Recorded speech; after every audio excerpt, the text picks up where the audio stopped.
आज हम बात करेंगे 12th कस्पल सबलॉर्ड के बारे में। 12th कस्पल सबलॉर्ड हमें क्या बताता है? 12th कस्पल सबलॉर्ड के अंदर मुख्य जो चीज हम देखते हैं वो देखते हैं व्यक्ति का फॉरेन सेटलमेंट का योग है कि नहीं है। व्यक्ति इन्वेस्टमेंट करेगा, मतलब पहला तो कौन सी जगह पे उनको इन्वेस्टमेंट करना चाहिए, कौन सी जगह पे इन्वेस्टमेंट नहीं करना चाहिए, और इन्वेस्टमेंट से क्या वो अच्छी वेल्थ बना पाएगा या नहीं बना पाएगा। ये सारी चीजें हम 12th हाउस से देखते हैं। तो ये 12th हाउस का आज हम डिटेल एनालिसिस करेंगे और साथ ही साथ में और भी 2-3 इंपॉर्टेंट पॉइंट है वो भी हम कवर करेंगे। सबसे पहले बात करते हैं 12th हाउस का जो एट्रीब्यूट है उसमें एक है फॉरेन सेटलमेंट। तो फॉरेन सेटलमेंट के लिए यदि अगर 12th cuspal sublord being an untenanted planet और थ्रू इट्स नक्षत्र लॉर्ड, अगर 3, 9 या 12 ये तीनों नंबर दिखाए, कोई भी 2 दिखाए या फिर कोई भी एक नंबर दिखाए तो फॉरेन जाने के योग बनते हैं। सबसे इंपॉर्टेंट एंड पावरफुल घर कौन सा है इसके अंदर? 12th हाउस, जो हम हर एक कस्पल सबलॉर्ड में प्राइम हाउस देखते हैं। प्राइम हाउस, तो प्राइम हाउस कौन सा है? 12th house. 9th house long distance journey का है and 3rd house short distance journey and travelling का है। 12th हाउस हो गया प्राइम हाउस, 12th हाउस हो गया फॉरेन कंट्री, 9th हाउस हो गया long distance travelling, 3rd house हो गया शॉर्ट डिस्टेंस ट्रैवलिंग और ओवरऑल ट्रैवलिंग। तो 3, 9, 12 का कॉम्बिनेशन अगर 12th कस्पल सबलॉर्ड में दिखता है तो हम ये कह सकते हैं कि ये व्यक्ति फॉरेन जा सकता है या फॉरेन जाने के उनके योग है।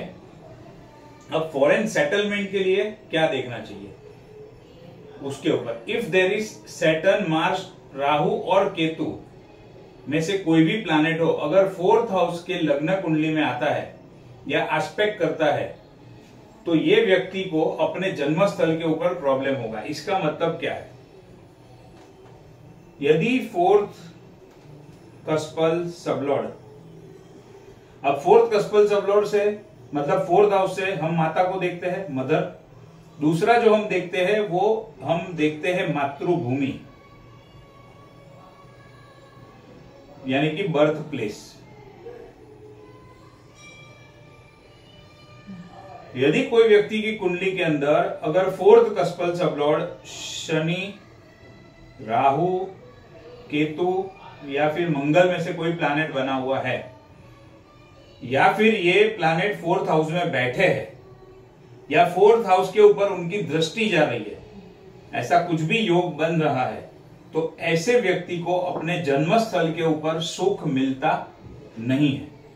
खास करके राहु एंड केतु, और स्पेशली जब राहु किसी का 4th कस्पल सबलॉर्ड बनता है तो उसे हमें डेफिनेटली सजेस्ट करना है कि आपको जो सुख मिलेगा, आपका जो भाग्य का सपोर्ट मिलेगा, आप लाइफ में जो आगे बढ़ोगे, लाइफ में स्टेबिलिटी मिलेगी, वो सारी चीजें आपको कहां पर मिलेगी?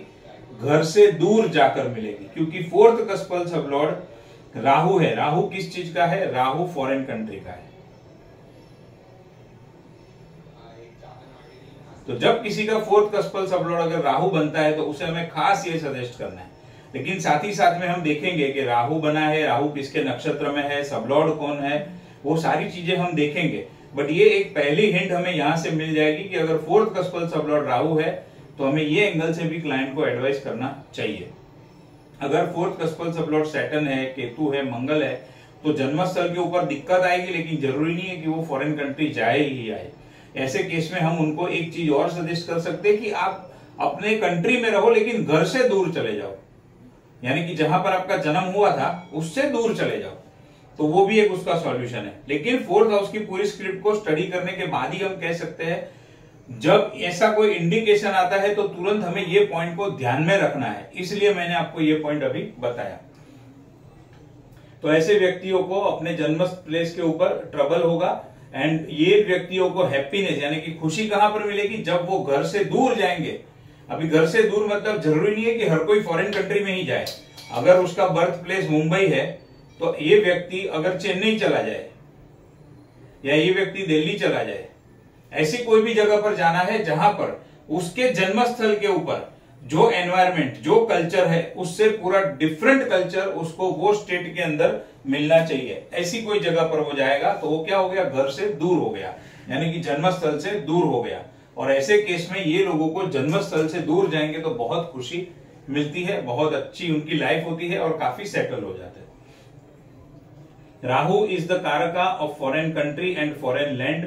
सो during the AD and MD यानी कि दशा और भुक्ति जब राहु की चलती है, person can settle abroad even if Rahu दशा इज नॉट शोइंग 3, 9, 12। अभी ये पॉइंट से क्या कहना चाहते हैं, किसी की राहु की महादशा चल रही है, राहु की महादशा में राहु की स्क्रिप्ट के अंदर 3, 9 एंड 12 है, तो वो समझो 100% गारंटीड वो फॉरेन जाएगा ही जाएगा। और नहीं जाने का अगर उसके मन में है तो हमें उसको सजेस्ट भी करना है कि आप जाओ, आप वहां पर सेटल हो जाओगे। एक तो राहु की महादशा 18 साल तक चलती है, 18 साल एक बहुत लंबा पीरियड होता है किसी को कोई बड़ा डिसीजन लेने के लिए, तो हम उसको आराम से ये चीज सजेस्ट कर सकते हैं और वो फॉरेन चला जाएगा। यहां पर ये जो पॉइंट मेंशन किया है उसमें क्या है कि राहु की दशा या भुक्ति चल रही है, उसके अंदर 3, 9, 12 का कनेक्शन नहीं आ रहा है, लेकिन फिर भी अगर वो व्यक्ति एफर्ट करता है तो वो फॉरेन कंट्री जा सकता है। और जितना वो फॉरेन कंट्री में जाएगा उतना ही उसको राहु की महादशा आसानी से जाएगी, कंफर्टेबल निकलेगी उसकी, एज कंपेयर टू जन्मस्थल या फिर एज कंपेयर टू उसका बर्थ कंट्री।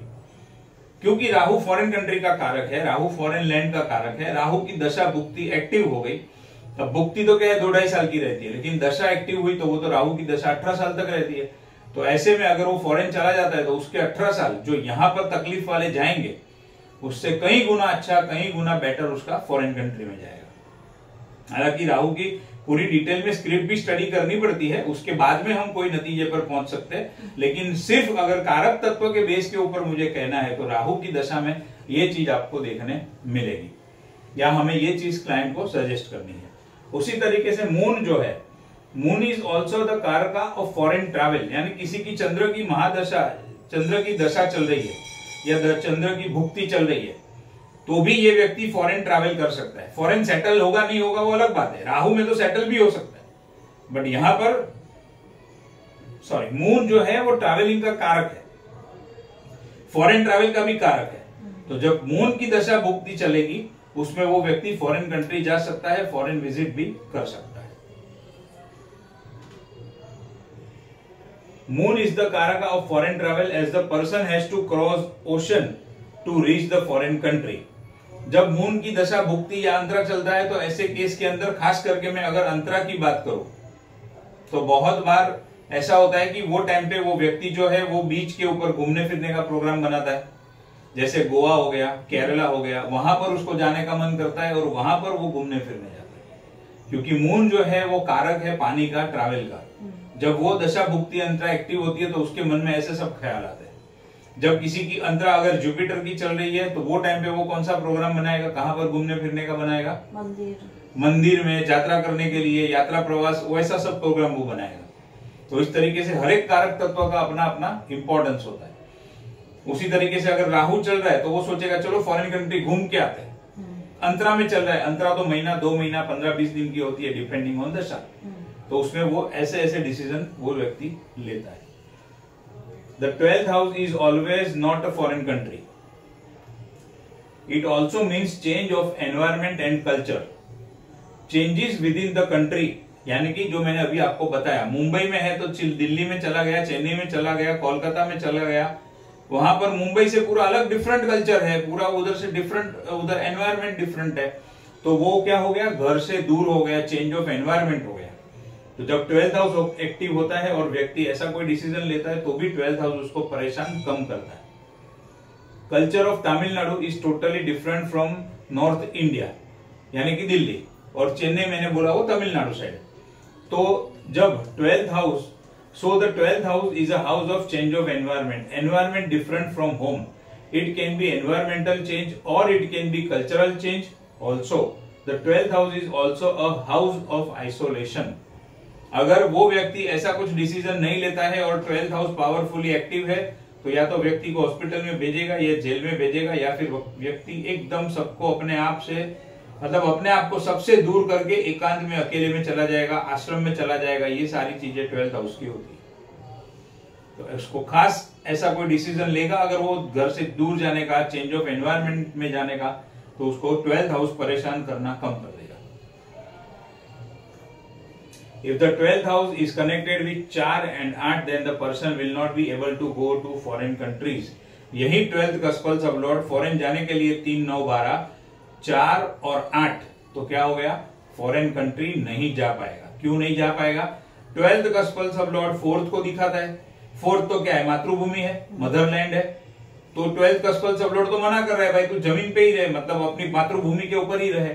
वो तो यहां पर ही दिखा रहा है। और लॉन्ग डिस्टेंस ट्रैवलिंग को नेगेट करता है 8th हाउस, तो वो फॉरेन नहीं जा पाएगा। 3rd cuspal sub lord is connected with 3, 9 and 11 and not connected with 2 and 8, then it will get the visa. अभी बहुत बार हमारे पास ऐसा क्वेश्चन आता है कि मैंने काफी टाइम से मैं ट्राई कर रहा हूँ यूएस वीजा के लिए, मुझे वीजा नहीं मिल रहा है। तो ये वीजा का कॉम्बिनेशन है जो हम प्रश्न कुंडली के दरमियान स्टडी करेंगे। वो सारा 3rd हाउस का जो मैंने आपको बताया था, 3rd हाउस के अंदर मेजोरिटी चीजें जो है वो प्रश्न कुंडली से कनेक्टेड आती है। ये भी उसी का है। If the 3rd gospel sublord is connected with 4 and 11, then person will get a green card. The 4th house is for citizenship. अभी एक पॉइंट और ध्यान में रखना है कि मान लो किसी का 12th gospel sublord, बहुत इंपॉर्टेंट पॉइंट है, ध्यान रखना, किसी का 12th gospel sublord 3, 9, 12 दिखा रहा है और उसकी आने वाली जो दशा है, मान लो वो जुपिटर की दशा है, जुपिटर का नक्षत्र सैटर्न है, सबलॉर्ड लेवल के ऊपर फॉर एग्जांपल केतु है, और ये व्यक्ति को हमने सजेस्ट किया कि आप भाई फॉरेन कंट्री चले जाओ, और केतु 12 नंबर भी दिखा रहा है, तो ये व्यक्ति फॉरेन कंट्री तो चला जाएगा पूरी स्क्रिप्ट के हिसाब से, ठीक है।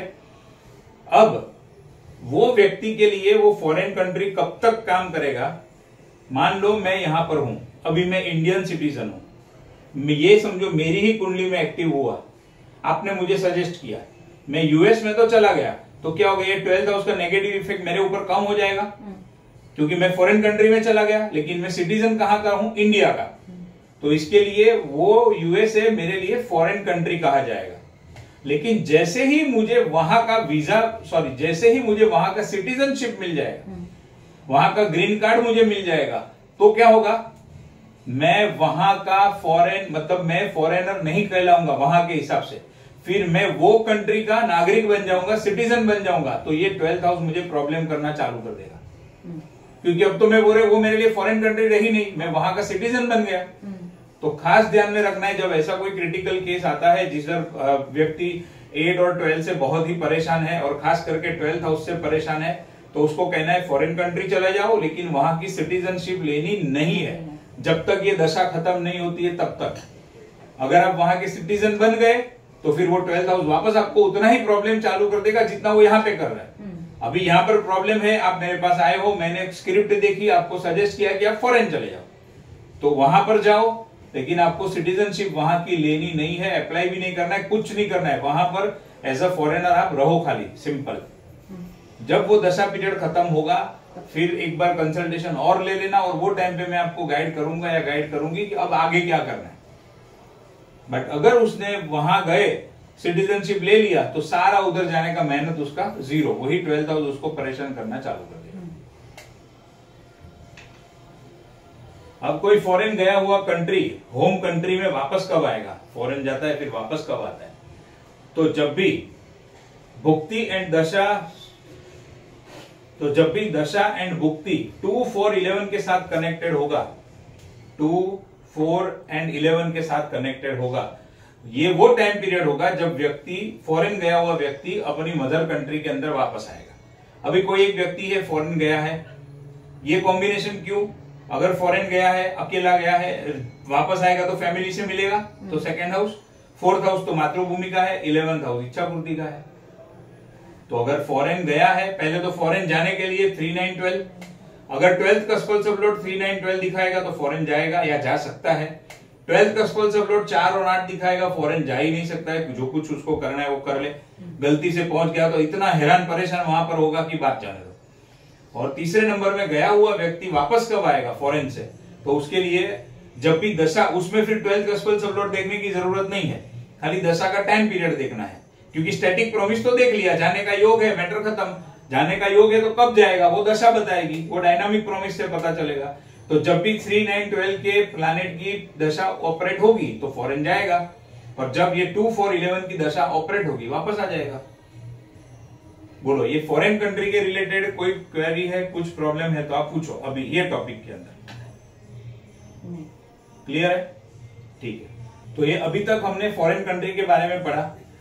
अब 12th हाउस का और भी कस्पल सबलॉर्ड का जो एक इंपॉर्टेंट रोल है वो है इन्वेस्टमेंट का, और वो दोनों को हम स्टडी करने के बाद, थियरी देखने के बाद फिर हम एग्जाम्पल के ऊपर जाएंगे, या फिर हम कोई कोई कुंडली उसको प्रैक्टिकली स्टडी करके देखेंगे। तो अब बात करते हैं इन्वेस्टमेंट की। अगर 12th कस्पल सबलॉर्ड, देखो आज के जमाने में ये सवाल आपके पास बहुत आने वाला है, क्योंकि लोगों को पैसा फास्ट चाहिए, जल्दी चाहिए, बड़ा पैसा चाहिए और कम मेहनत में चाहिए। तो ये सारी चीजों से पैसा कब मिल सकता है? जब वो किधर अच्छी जगह पे इन्वेस्टमेंट करता है तो ही उसको पैसा इस तरीके से मिल सकता है। अदरवाइज तो अपनी डेली रूटीन इनकम से वो अपना खाना पीना गुजारा कर सकता है। तो ये सवाल बहुत इंपॉर्टेंट है और बहुत बार आपसे पूछा जाएगा। तो यदि 12th कस्पल सबलॉर्ड, सबसे पहला तो इन्वेस्टमेंट को हम 12th हाउस से देखते हैं। इसके लिए इन्वेस्टमेंट का कोई क्वेश्चन है तो हम 12th कस्पल सबलॉर्ड को पकड़ेंगे। पहला तो सवाल यह आता है कि ये व्यक्ति को कोई भी जगह पे इन्वेस्टमेंट करना चाहिए कि नहीं करना चाहिए, मतलब इन्वेस्टमेंट करने से फायदा होगा कि नुकसान होगा, पैसा फंस जाएगा या उसको बड़ा पैसा मिलेगा। कहां करना वो सेकंड बात है, पहले तो करना चाहिए कि नहीं करना चाहिए, वो व्यक्ति के खुद के नाम के ऊपर। तो यदि 12th कस्पल सबलॉर्ड, चलो मुझे ये बताओ कि धन के हाउस कौन से? Second house. बड़ा पैसा कौन से घर से मिलता है? 6th house. और इच्छा पूर्ति 11th हाउस। तो यदि 12th कस्पल सबलॉर्ड अगर सेकंड हाउस जो कि धन स्थान है, 6th हाउस जो कि बड़ा पैसा है, और अगर 11th हाउस यानी गेन्स, प्रॉफिट एंड इच्छा पूर्ति, अगर ये चीजों को दिखाता है या तीन में से कोई भी एक या दो नंबर को दिखाता है या तीनों तीन को दिखाता है, तो ये व्यक्ति को इन्वेस्टमेंट अपने नाम पे करना चाहिए सबसे पहला। वहीं अगर 12th कस्पल सबलॉर्ड अगर 5, 8 या 12 या फिर 8, 12 अगर दिखाता है या फिर खाली 12 दिखाता है, तो ये व्यक्ति को अपने नाम के ऊपर इन्वेस्टमेंट नहीं करना चाहिए। कहां करना नहीं करना वो तो बात की बात है, अपने नाम पे करना ही नहीं चाहिए। हालांकि अगर 8 और 12 है तो उसका कोई इलाज है, कोई उपाय है, 5 नंबर का भी कोई इलाज है, कोई उपाय है, वो हम रेमेडीज में बात करेंगे या फिर मैं वो थोड़ा आपको लेट बताऊंगा। लेकिन सबसे पहले ये कॉम्बिनेशन आप समझ गए, क्योंकि हर बार 8 और 12 खराब नहीं होता है, ये चीज हमेशा ध्यान में रखना है। सामने वाले की रिक्वायरमेंट क्या है, वो क्या चाहता है, उसके ऊपर रोल डिपेंड करता है 8 और 12 का। अगर उसको चाहिए वो चीज की अगर जरूरत है तो फिर 8 नंबर उसके लिए अच्छा ही है। जैसे आप एस्ट्रोलॉजी में हूं, मैं एस्ट्रोलॉजी में हूं, आप एस्ट्रोलॉजी में है, मैं एस्ट्रोलॉजी में हूं, तो हमारे लिए 8 नंबर अच्छा ही है। लेकिन वही 8 नंबर कभी कभी हमें परेशान भी करता है, तो डिपेंड करता है। अगर मेरा 8 नंबर स्ट्रॉन्ग एक्टिव नहीं होगा तो मैं एस्ट्रोलॉजी में सक्सेस ही नहीं होऊंगा। तो डिपेंड करता है कि वो व्यक्ति का प्रोफाइल क्या है, वो क्या चाहता है, उसका बैकग्राउंड क्या है, उसके हिसाब से हमें जजमेंट लेना पड़ेगा। बट आमतौर पे नॉर्मली अगर 12th कस्पल सबलॉर्ड 2, 6, 11 दिखाएगा, अच्छा पैसा उसको इन्वेस्टमेंट से मिलेगा। अगर 5, 8 और 12 दिखाएगा तो उसको अच्छा पैसा नहीं मिलेगा, पैसा लॉस हो जाएगा, पैसा फंस जाएगा। ऐसे व्यक्ति को अपने नाम पे इन्वेस्टमेंट करना ही नहीं चाहिए। बराबर। अब ये 2, 6, 11 क्यों? क्योंकि ये फाइनेंस के लिए बेस्ट नंबर है 2, 6, 11, और फाइनेंस के लिए negative number 5, 8, 12। If the 12th cuspal sublord being an untenanted planet or through its nakshatra lord signifies 2, 6, 11, then a person will be benefited through his or her investment. उसको investment से फायदा होगा। अब यदि 12th कस्पल सबलॉर्ड सूर्य बनता है तो ऐसे व्यक्ति को कहां पर इन्वेस्ट करना चाहिए? गवर्नमेंट से जुड़े हुए फील्ड में, गवर्नमेंट से जुड़े हुए सेक्टर्स में इन्वेस्ट करना चाहिए। अगर 12th कस्पल सबलॉर्ड या उसका नक्षत्र लॉर्ड अगर मून बनता है तो ऐसे व्यक्ति को सिल्वर में यानी कि चांदी और ऐसे रिटर्न, ऐसे इन्वेस्टमेंट के इंस्ट्रूमेंट में इन्वेस्ट करना चाहिए जहां से रिटर्न फास्ट मिल सके। मंगल अगर बनता है तो ऐसे व्यक्ति को रियल एस्टेट या प्रॉपर्टी में इन्वेस्ट करना चाहिए। ये मैं खाली कारक तत्वों के हिसाब से आपको बता रहा हूं। अगर मर्क्यूरी बनता है तो उसको ऑनलाइन इन्वेस्टमेंट करना चाहिए। अगर जुपिटर है तो गोल्ड में इन्वेस्टमेंट करना चाहिए। अगर 12th का स्पल सब लॉर्ड या उसका नक्षत्र लॉर्ड वीनस है तो फिर डायमंड में इन्वेस्टमेंट करना चाहिए, डिबेंचर में करना चाहिए, शेयर्स में करना चाहिए। अगर सैटर्न है तो सेकेंड हैंड प्रॉपर्टी में, लॉन्ग टर्म इन्वेस्टमेंट करना चाहिए, सेकेंड हैंड प्रॉपर्टी में इन्वेस्टमेंट करना चाहिए, या फिर इंश्योरेंस सेक्टर के अंदर या इंश्योरेंस पॉलिसीज के अंदर इन्वेस्ट करना चाहिए। राहु अगर बनता है तो ऐसे व्यक्तियों को खास ध्यान रखना चाहिए, क्योंकि वो जहां पर भी इन्वेस्टमेंट करेंगे वहां पर उनके साथ चीटिंग होने की संभावना है। और दूसरा हम इसमें क्या जजमेंट ले सकते हैं, राहु फॉरेन कंट्री का कारक है, तो ऐसे लोगों को फॉरेन में भी इन्वेस्टमेंट करना चाहिए। हालांकि पूरी स्क्रिप्ट को देखना पड़ेगा, बट ये खाली कारक तत्व के हिसाब से। और दूसरा, राहु जो राशि में बैठा है उसका मालिक जो है, मतलब राहु समझो शनि की राशि में बैठा है, तो फिर शनि के हिसाब से, तो शनि क्या है, second hand property, long term investment, insurance, तो वो हिसाब से भी वो कर सकते हैं, क्योंकि Rahu act like Saturn, Ketu act like Mangal. अब उसी तरीके से केतु का है, तो केतु का खुद का क्या है, जब भी केतु आता है तो वैसे व्यक्ति का इन्वेस्टमेंट लॉन्ग टर्म तक टिक नहीं पाता है, ब्रेक हो जाता है, क्योंकि केतु क्या है, डिटैचमेंट है, तोड़ देता है, बीच बीच में इन्वेस्टमेंट टूट जाता है, लंबे समय के लिए वो कर ही नहीं पाता। और तो ये चीज ध्यान में रखनी है। और दूसरा, केतु अगर जिसकी राशि में बैठा है, मान लो केतु बैठा है जुपिटर की राशि में, तो फिर क्या है, जुपिटर के हिसाब से इन्वेस्टमेंट कर सकता है वो व्यक्ति। और जुपिटर क्या है, गोल्ड है, तो गोल्ड में इन्वेस्टमेंट कर सकता है। अब ये हो गया 12th का स्पल सब लॉर्ड या उसका नक्षत्र लॉर्ड कौन सा प्लैनेट बनता है, उसके कारक तत्व के हिसाब से कहां पर इन्वेस्टमेंट करना चाहिए। इन्वेस्टमेंट के लिए मेजोरिटी एवेन्यू यही है आजकल, गोल्ड है, प्रॉपर्टी है, इंश्योरेंस पॉलिसीज होती है, गवर्नमेंट की बात करो तो पीपीएफ है, बैंक एफडी है, शेयर्स है, और यूलिप पॉलिसीज है, वो भी इसमें ही आ गया, और म्यूचुअल फंड है। तो वो सारी चीजें आ गई घूम फिर के, तो इसमें से ही इन्वेस्ट होने वाला है, और तो किधर होने वाला है नहीं। अब हाउसेस के ऊपर हम स्टडी करते हैं। यदि किसी का 12th का स्पल सब लॉर्ड है, 12th का स्पल सब लॉर्ड या उसका नक्षत्र Lord being an untenanted planet, 1 से लेके 12 अलग अलग नंबर दिखाता है। अगर 1 नंबर दिखाता है तो क्या होगा, वो व्यक्ति को अपने खुद के नाम पे इन्वेस्टमेंट कर सकता है, लेकिन पूरी स्क्रिप्ट को देखने के बाद हमें वो जजमेंट लेना होगा। बट 1 नंबर है तो खुद के नाम पे इन्वेस्टमेंट करे, या फिर उसको अपने बलबूते पे ही इन्वेस्टमेंट करना पड़ेगा, उसको कहीं से कुछ प्राप्त होने वाला नहीं है कि वो इन्वेस्ट कर सके।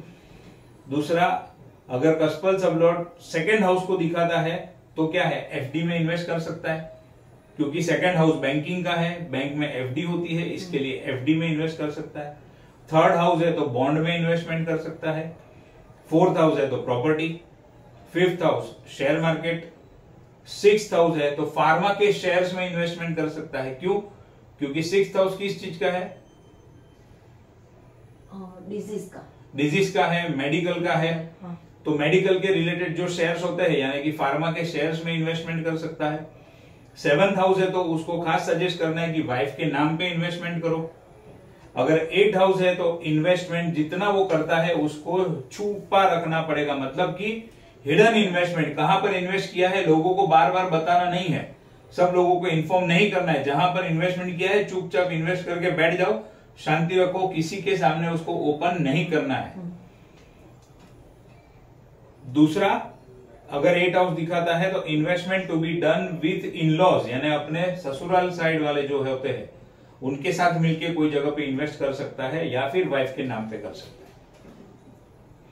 क्योंकि हमारा मतलब वो व्यक्ति का 8th हाउस होता है, लेकिन वही 8th हाउस वाइफ का क्या हो गया, धन स्थान हो गया। हाँ, धन स्थान हो गया और फैमिली भी हो गया, वाइफ का फैमिली। तो अगर 8th हाउस दिखाता है तो वाइफ का धन स्थान या फिर वाइफ के फैमिली के साथ मिलकर इन्वेस्टमेंट कर सकता है।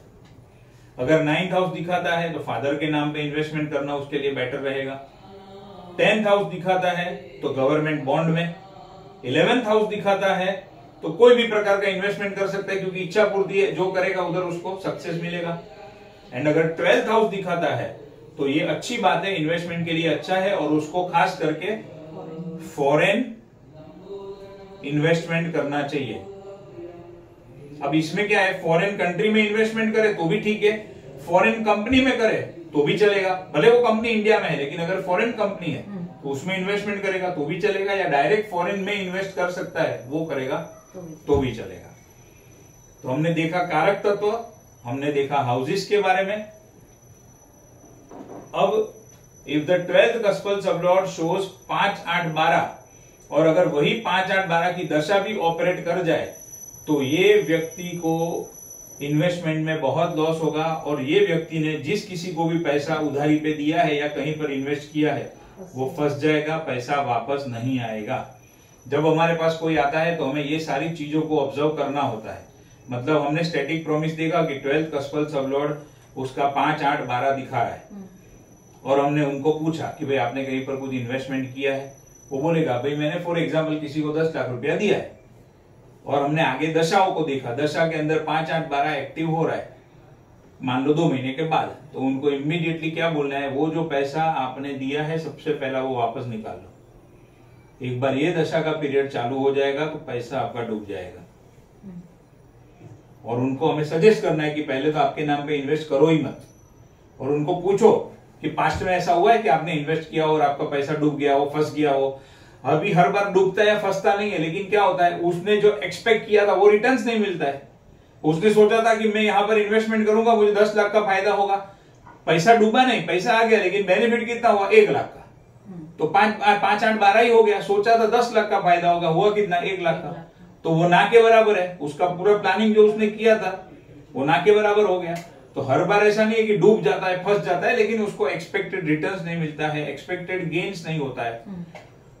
कभी ऐसा होता है कि पैसा डूबता नहीं है, लेकिन वो इन्वेस्टमेंट किया हुआ पैसा जब उसके पास वापस आता है तब वो पैसा कुछ उसके काम का ही नहीं होता है, क्योंकि जब जरूरत थी तो 5, 8, 12 एक्टिव हो गया था, वो उसने खुद ने इन्वेस्ट किया हुआ पैसा उसको काम में ही नहीं आया, पर्पस खत्म हो गया, बाद में वो पैसा आया, भले जितना भरा था उतना वापस आ गया, लॉस नहीं हुआ, लेकिन क्या हो गया जब जरूरत थी तब वो काम में ही नहीं आया। तो वो ऐसा इन्वेस्टमेंट भी क्या काम का। तो ऐसे व्यक्तियों को अपने नाम के ऊपर इन्वेस्टमेंट नहीं करना चाहिए, ये हमें उनको गाइड करना है, सजेस्ट करना है। अब स्पेक्यूलेशन यानी कि शेयर बाजार सट्टा, शेयर बाजार में सट्टा करना, क्रिकेट का सट्टा करना, घोड़े की रेस के ऊपर सट्टा करना, या किसी भी प्रकार का सट्टा करना है तो सट्टे का हाउस कौन सा है, गैम्बलिंग का हाउस है 5th हाउस। अगर 5th हाउस का कस्पल सबलॉर्ड या उसका नक्षत्र Lord being an untenanted planet अगर 2, 6, 11 को दिखाएगा तो क्या है, ये व्यक्ति को सट्टे से बहुत अच्छा लाभ होगा, और ऐसा व्यक्ति सट्टा कर सकता है, उसको अच्छे गेन्स होंगे। लेकिन अगर वहीं पर 8 और 12 दिखाता है तो क्या होगा, लॉस होगा, नुकसान होगा। ऐसे व्यक्तियों को कभी भी गैम्बलिंग या सट्टा किसी भी प्रकार का नहीं करना चाहिए। और अगर 2, 6, 11 है तो कौन सा दशा पीरियड चल रहा है, भुक्ति कौन सी चल रही है, अंतरा कौन सा चल रहा है, बहुत सारी चीजों को देखने के बाद डिसाइड कर सकते हैं कि हमें ये टाइम पीरियड के अंदर कुछ गैम्बलिंग करना चाहिए कि नहीं करना चाहिए। ये मोस्ट इंपॉर्टेंट है। और ऐसे जो भी कोई सवाल आते हैं उसका सवाल का जवाब आप सीधा प्रश्न कुंडली से निकालो, वो सबसे ज्यादा बेस्ट है। तो अभी तक हमने देखा एक तो फॉरेन कंट्री के बारे में, इन्वेस्टमेंट के बारे में एंड स्पेक्यूलेशन के बारे में। अभी हम देखेंगे लोन पेमेंट एंड रिकवरी, यानी कि क्या, मुझे किसी से लोन चाहिए तो पहला तो मुझे मिलेगा या नहीं मिलेगा। मैंने किसी को पैसा दिया था, वो मेरा पैसा समझो फंस गया है, तो क्या वो पैसा मेरा वापस आएगा कि नहीं आएगा। तो लोन या फिर मेरा दिया हुआ पेमेंट, मतलब मुझे जो लेना है वो वाला पेमेंट, किसी से पैसा लेना है वो लोन या पेमेंट रिकवर होगा या नहीं होगा, पैसा मुझे वापस मिलेगा या नहीं मिलेगा जो मैंने दिया है। और दूसरा लोन, मतलब मैंने दिया नहीं है लेकिन मुझे बैंक से लोन चाहिए, किसी व्यक्ति के पास से लोन चाहिए, उसके ऊपर ये पूरा टॉपिक है। मोस्ट इंपॉर्टेंट है ये भी, क्योंकि लोन के रिलेटेड क्वेश्चन आते हैं, आजकल लोग लोन से ज्यादा काम करते हैं, तो ये भी क्वेश्चन आता है। अब इसके अंदर सबसे पहले जब हम लोन की बात करते हैं तो हम 6th कस्पल सबलॉर्ड को स्टडी करते हैं। अगर 6th cuspal sublord being an untenanted planet और थ्रू इट्स नक्षत्र लॉर्ड अगर वो 2, 6 या 11 नंबर शो करता है तो मुझे लोन चाहिए तो लोन भी मिल जाएगा, या फिर मैंने किसी को पैसा दिया है वो मेरा पेमेंट का रिकवरी भी हो जाएगा, वो पैसा मुझे वापस भी मिल जाएगा। सेकंड हाउस धन स्थान का है, छठा भाव पेमेंट का है, कस्टमर का है, कस्टमर से आने वाला पेमेंट या फिर मेरा खुद का पैसा या बड़ा पैसा, और 11th हाउस है वो इच्छा पूर्ति का है। तो 2, 6, 11। और वहीं पर अगर 6th कस्पल्स of Lord 5th, 8th या 12th हाउस को दिखाता है तो क्या होगा, एक तो मुझे लोन चाहिए तो लोन मिलेगा नहीं, मैंने किसी को पैसा दिया हुआ है और ये प्लैनेट की दशा ऑपरेट कर रही है वो टाइम पे, तो मेरा पैसा फंस जाएगा, मुझे पैसा वापस नहीं मिलेगा। जैसे 12th कस्पल्स ऑफ लॉर्ड में हमने देखा था कि यदि 12th कस्पल्स ऑफ लॉर्ड 5, 8, 12 अगर नंबर दिखाता है तो वैसे व्यक्ति को अपने नाम पे इन्वेस्टमेंट ही नहीं करना चाहिए। उसी तरीके से 6th कस्पल्स ऑफ लॉर्ड अगर 5, 8, 12 दिखाता है तो ऐसे व्यक्ति को किसी को अपना पैसा देना नहीं चाहिए, या ऐसे व्यक्ति को बैंक से लोन भी मिलने वाला नहीं है।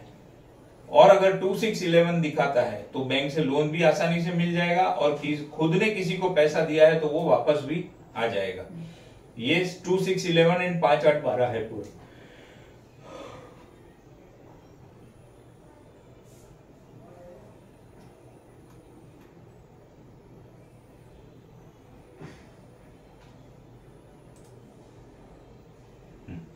तो ये मैंने अभी तक आपको बताया। अब सवाल ये आता है कि मुझे अगर जरूरत है पैसे की तो मुझे लोन कौन देगा, उसका भी जजमेंट हम यहां से ले सकते हैं। अब अलग अलग हमारे रिलेशनशिप होते हैं। जैसे 6 कस्पल्स ऑफ लॉर्ड में 2, 6, 11 तो आ रहा है, लेकिन साथ में 9 नंबर आ रहा है तो फादर लोन देंगे। 4 नंबर आ रहा है तो मदर देंगे। 3 नंबर है छोटा भाई देगा। 7 नंबर है तो पार्टनर या फिर वाइफ देगा, वाइफ देगी लोन या फिर पार्टनर देगा। उसी तरीके से 5th हाउस है तो संतान के पास से भी लोन ले सकता है या संतान के पास से भी पैसा मिल सकता है। देखो 9th हाउस फादर का, 10th हाउस है, सन है एंड 5th हाउस है तो फादर गिन सकते हैं। सन है एंड 10th हाउस है तो गवर्नमेंट की तरफ से लोन मिल जाएगा, गवर्नमेंट से पैसा मिल जाएगा। उसी तरीके से मून है और 4th हाउस है तो मदर, मतलब मून हो सकता है, मून एंड 4th हाउस दोनों हो सकते हैं, या फिर खाली मून भी हो सकता है, खाली 4th हाउस भी हो सकता है, क्योंकि मून जो है वो माता का कारक है, 4th हाउस माता को दिखाता है। तो ये दोनों में से कोई भी लिंक बनेगा तो वहां से लोन मिल सकता है। 3rd हाउस है और मंगल है तो छोटा भाई लोन देगा। बुध है और 3rd हाउस है तो नेबर के पास से भी लोन मिल सकता है, मर्क्यूरी नेबर को दिखाता है। जुपिटर एंड 5th हाउस है तो सन और डॉटर देंगे या फिर बड़ा भाई भी लोन दे सकता है। कौन से में? जुपिटर एंड 5th हाउस में। हाँ 5th हाउस है तो सन एंड डॉटर ही हम लेंगे, सन या फिर डॉटर। लेकिन जुपिटर है और 11th हाउस है तो एल्डर सिबलिंग, बड़ा भाई या बड़ी बहन दे सकते हैं। 7th हाउस है तो wife will give loan. Venus है, एक और है वीनस एंड 7th हाउस है तो वाइफ को लेंगे। वीनस एंड 8th हाउस है तो इन लॉस के पास से मिलेगा। 8th हाउस वाइफ की फैमिली, शुक्र भी वाइफ का कारक है। और वीनस एंड 11th हाउस है तो क्या हो जाएगा? 11th हाउस फ्रेंड्स का है, 11th हाउस बड़े भाई का है। लेकिन वीनस एंड 11th हाउस है तो फ्रेंड्स लेंगे। जुपिटर एंड 11th हाउस है तो एल्डर सिबलिंग को लेंगे। उसी तरीके से अगर सैटर्न है, अगर सैटर्न है तो सैटर्न क्या है? ओल्ड एज है तो कोई ओल्ड एज वाले कोई अंकल होंगे, उनके पास से भी लोन मिल सकता है। तो ये कारक तत्व के हिसाब से और ये जो है ये प्लैनेट के हिसाब से हम इस तरीके से जजमेंट ले सकते हैं। कई बार हमारे पास क्वेश्चन आता है कि मेरा ये काम अटका हुआ है, मुझे अगर कोई पैसे की जरूरत है, अगर वो पैसा मुझे मिल जाएगा तो मेरा काम हो जाएगा, तो क्या मुझे पैसा मिलेगा?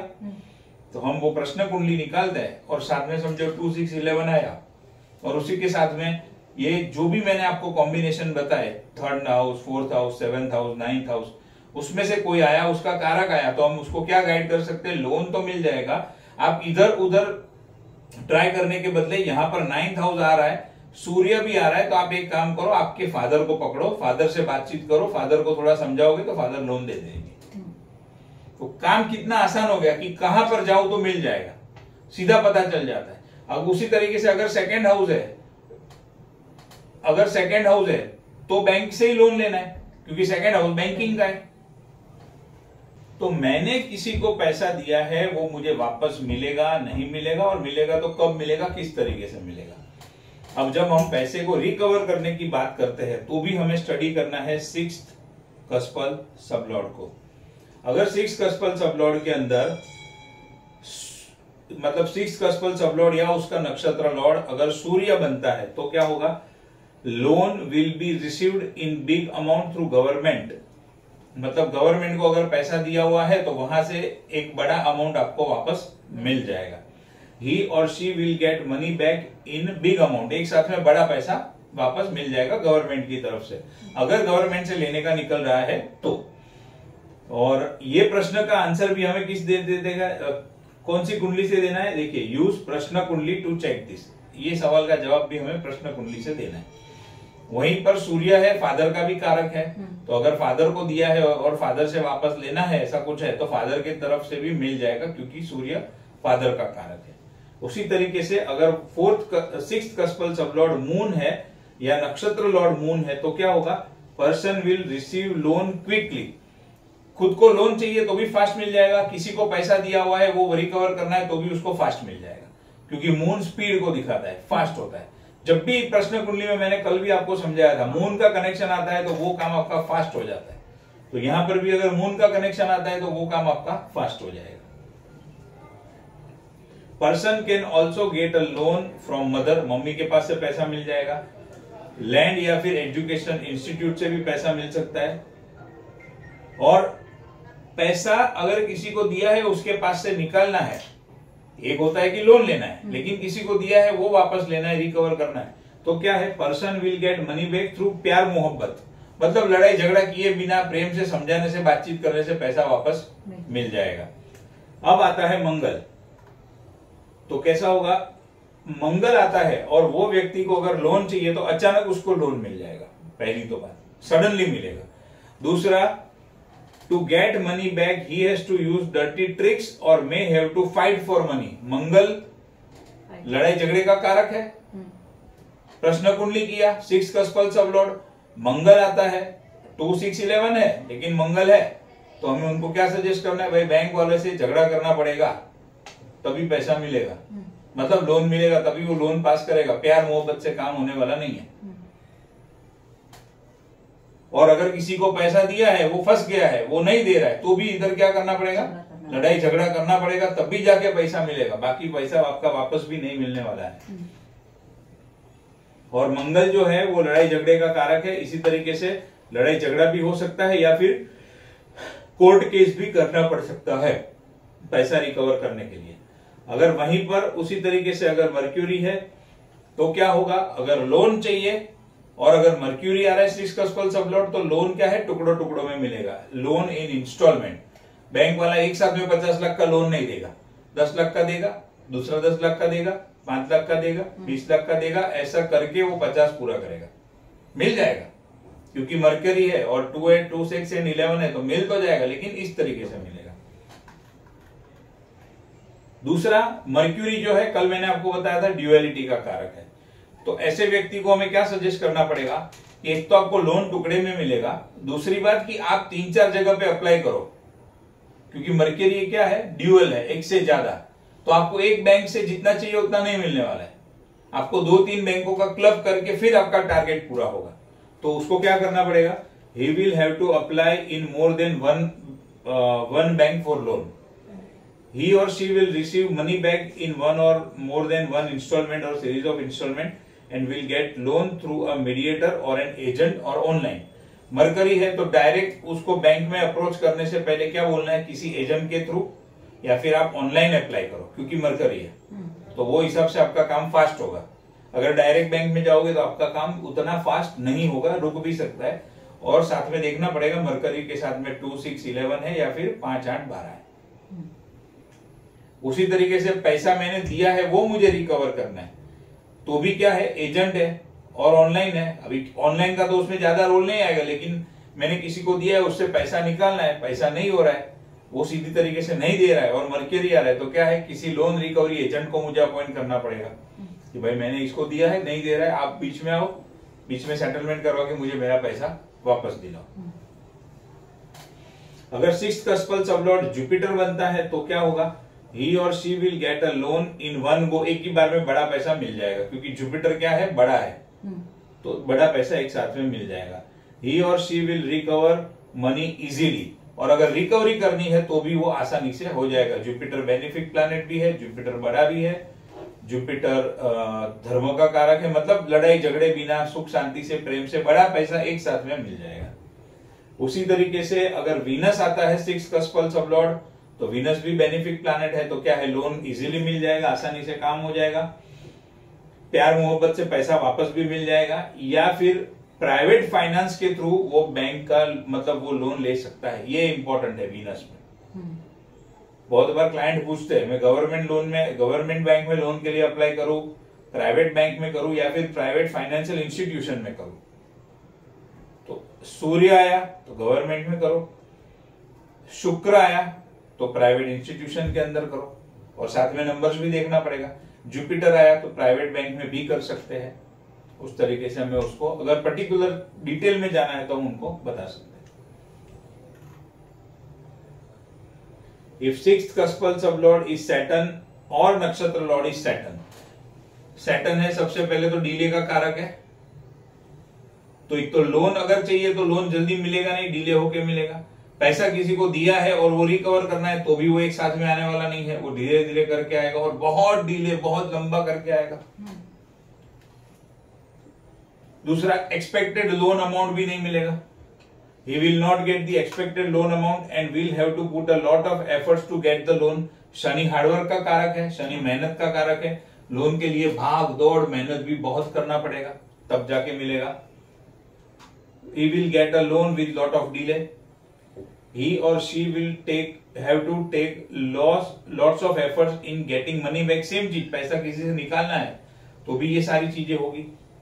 Money may get stuck by friends or the government. Money may not come back also. पैसा वापस न भी आए, लेकिन वो कैसे कब होगा, जब सैटर्न के साथ में 8-12 होगा या फिर सैटर्न के साथ में 5 और 12 होगा, ऐसा कुछ होगा तो वापस बिल्कुल नहीं आएगा। लेकिन सैटर्न है और 2, 6, 11 आ रहा है तो लोन तो मिल जाएगा या पैसे की रिकवरी तो हो जाएगी, लेकिन शनि अपना काम करेगा।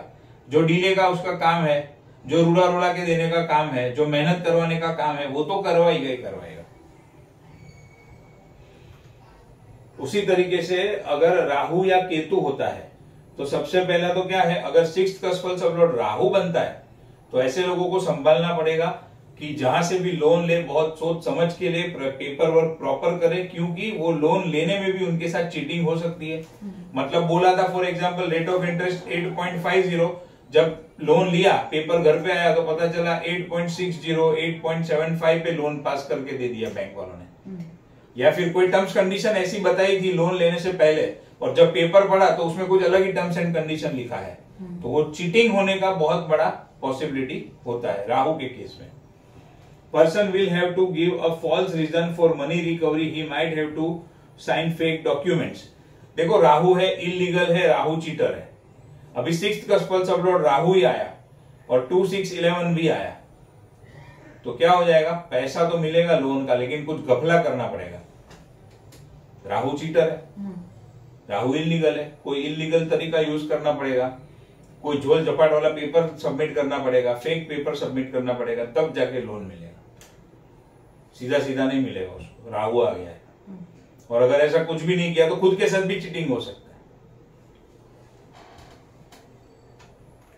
और अगर किसी को पैसा दिया है वो रिकवर करना है तो क्या है, साम दाम दंड भेद सब कुछ यूज करना पड़ेगा, तब जाके पैसा आएगा, क्योंकि राहु आ गया वहां।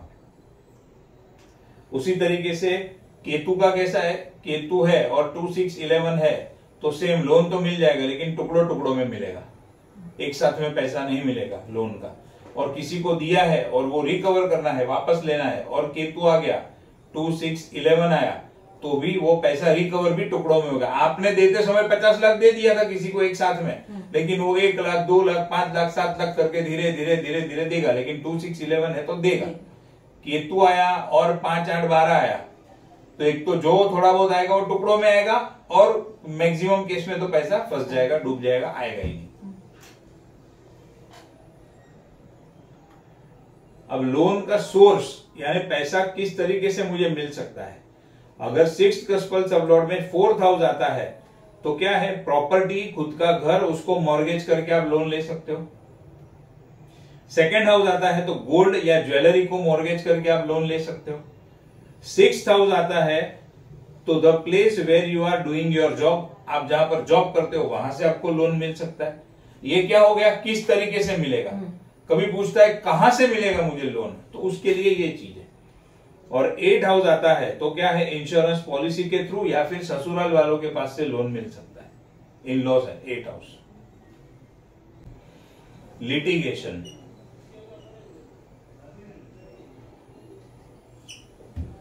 अब लिटिगेशन मतलब कोर्ट केस। कोर्ट केस में क्या होता है, या तो कोई जीतता है, एक पार्टी जीतती है, एक पार्टी हारती है, और कभी कभी आउट ऑफ कोर्ट सेटलमेंट होता है।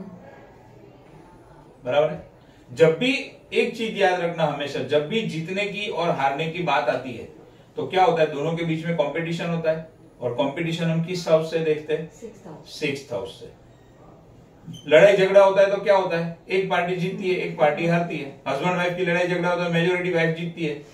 उसी तरीके से अगर किधर भी लड़ाई झगड़ा है और जीतने की बात है, हारने की बात है, हारने जीतने का सवाल है, जहां पर भी कंपटीशन है तो हमेशा 6th कस्पल सबलॉर्ड को देखना है। तो कोर्ट केस में भी हारने जीतने की बात होती है। अब क्या होगा, अगर 6th cuspal sublord being an untenanted planet या थ्रू इट्स नक्षत्र लॉर्ड अगर 6 and 11 दिखाता है या 1, 6 and 11 दिखाता है तो क्या होगा, वो व्यक्ति कोर्ट केस के अंदर या कंपटीशन के अंदर या कोई गेम है तो उसके अंदर या हायर एजुकेशन के लिए कॉम्पिटिटिव एग्जाम दे रहा है तो उनके अंदर, सबके अंदर उसकी विजय होगी, सक्सेस होगा, पास हो जाएगा, क्लियर हो जाएगा। वहीं पर अगर 6 कस्पल सबलॉर्ड 5, 8 या 12 दिखा देगा, कोर्ट केस होगा तो हार जाएगा, एग्जाम होगा तो क्लियर नहीं कर पाएगा। सिंपल है। अगर इलेक्शन में खड़ा है तो वो हार जाएगा क्योंकि कंपटीशन बीट नहीं कर पाएगा।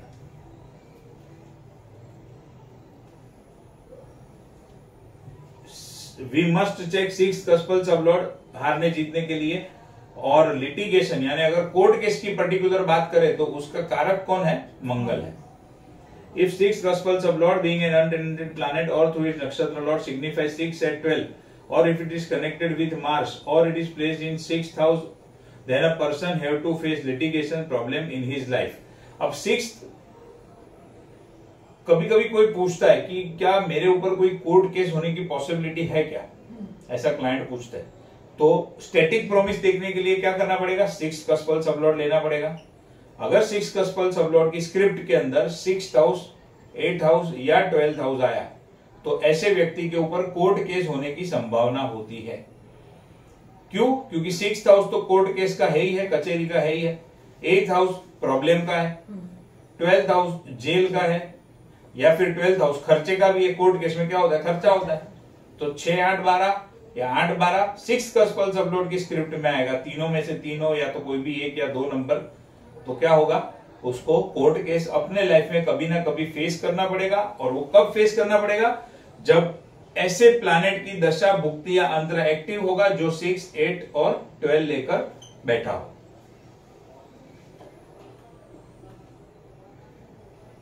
ऐसे प्रश्नों के आंसर देने के लिए भी क्या करना है, प्रश्न कुंडली का यूज करना है। अब कोर्ट केस में जीत कब मिलेगी, चलो कोर्ट केस मेरे ऊपर कभी ना कभी होगा, वो मुझे समझ में आ गया, लेकिन होगा तो होगा, अब मैं जीतूंगा या हारूंगा। तो अगर 6th कस्पल सबलॉर्ड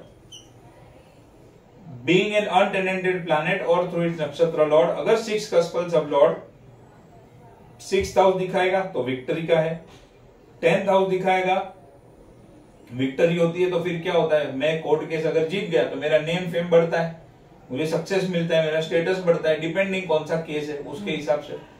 तो 6, 10 और 11 6th हाउस लिटिगेशन का है। और जैसे 6th हाउस